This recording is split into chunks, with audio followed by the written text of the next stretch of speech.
Hi, hopefully the volume won't be too much of an issue, so I'm just going to talk as consistently as I can, and yeah, I hope that won't be too much of an issue. So, just had an interesting experience, which I think provides a good talking point from where I want to base the topic of this video, and that is the insufferable, bigoted, and totalitarian idea that criticizing religion or any aspect of religion is bigotry. Now, let's be clear, bigotry is holding hostility towards other people based on their race, their gender, their sexual orientation.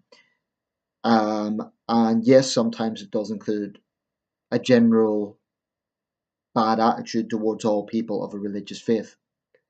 But it insinuates that you are viewing all people as one and the same, that they're all like that.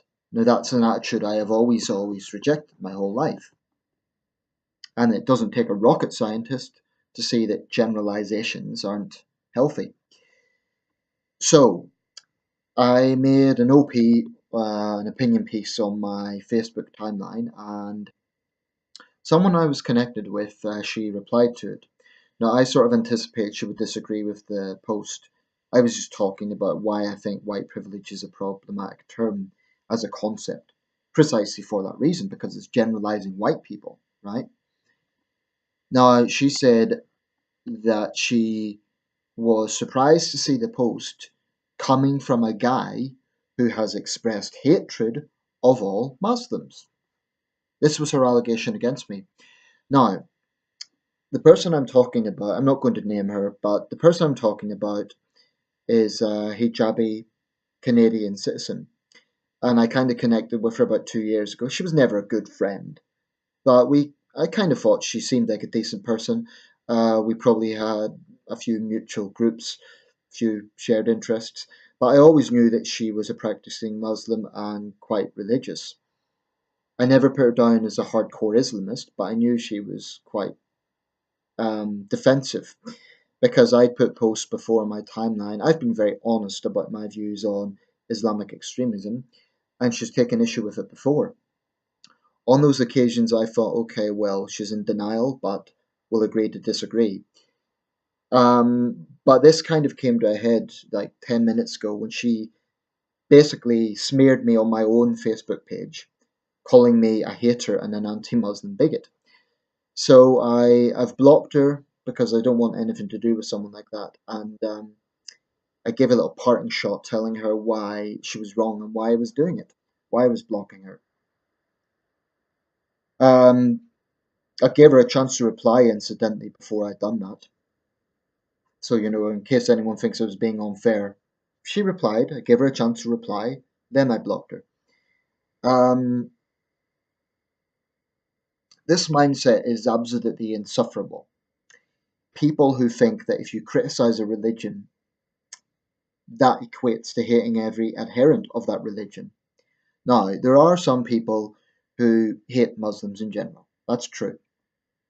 But the majority of people who criticize Islamic extremism, who recognize that it is a threat, don't hate all Muslims. They simply recognize the verifiable, hard fact that there is extremism within Islam. When you get thousands of men demanding the blood of a single woman, I'm talking about the Asha Bibi case in Pakistan, you cannot claim that there is not a problem with extremism in Islam. It's just a disingenuous, phony, cowardly lie. And it's significant that this young woman lives in Canada, a country which is very tolerant on the whole, and where freedom of expression is deeply valued, as it is in most Western liberal democracies.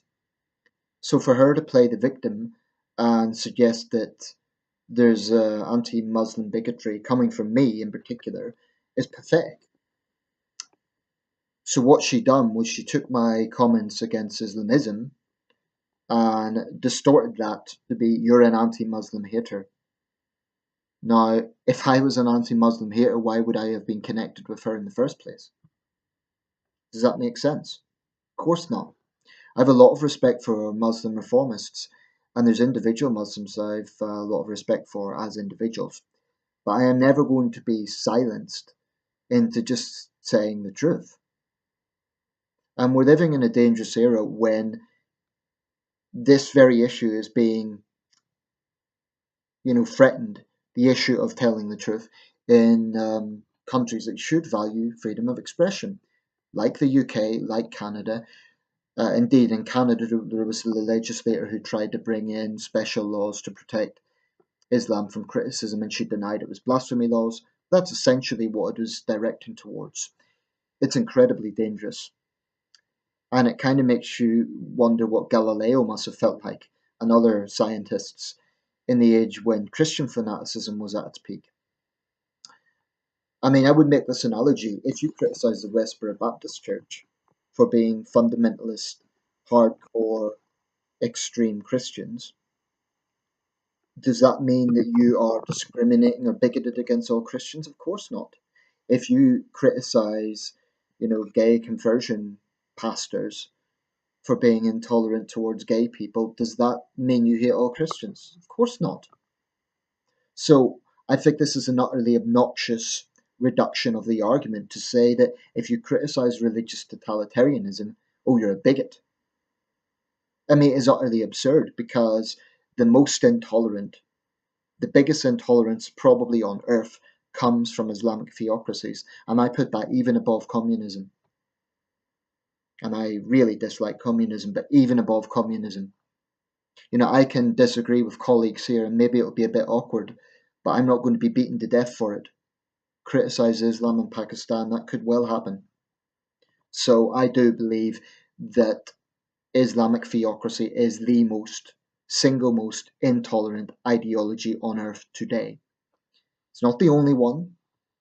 You get white supremacy, you get black supremacy, you get Christian extremism, Hindu extremism. But in terms of prominence and in terms of its absolutely palpable evidence and its widespread support, I would say Islamic theocracy is the most prominent, totalitarian, intolerant ideology in the world today. And those of us who recognize this mustn't be scared. We mustn't cower into corners and think, oh, I can't say that, it might offend someone. We have to just be true to ourselves. I don't enjoy it. I don't seek arguments, but it's just the truth. It's just the truth. And those who do vilify all Muslims and they hate individual Muslims, that's wrong. That is wrong. But these apologists, I mean, the thing about this young woman, she wasn't, she's not an ISIS fighter. She's not a hardcore Islamist. But she is almost more dangerous, people like her, because they are apologists for it. I'm not saying she supports terrorism, but she downplays it, and ignores it. That that is arguably even more dangerous. To sin by silence when we should protest makes cards out of men. Well, I'll adapt that. Makes cards out of human beings. She's a card. Because to try to reduce an argument to putting this barrier above any critique of religion is disgusting. Now, if you're a person of faith, I understand that you would want to be defensive, but just don't say, you could disagree with someone on theological grounds, say, oh, you're wrong about this point, about the religion, etc. Have a civil debate. But to try and silence that debate with criminal action in the case of Islam, because there are attempts to make it a hate crime to criticize Islam, it's incredibly dangerous. And I am concerned about it.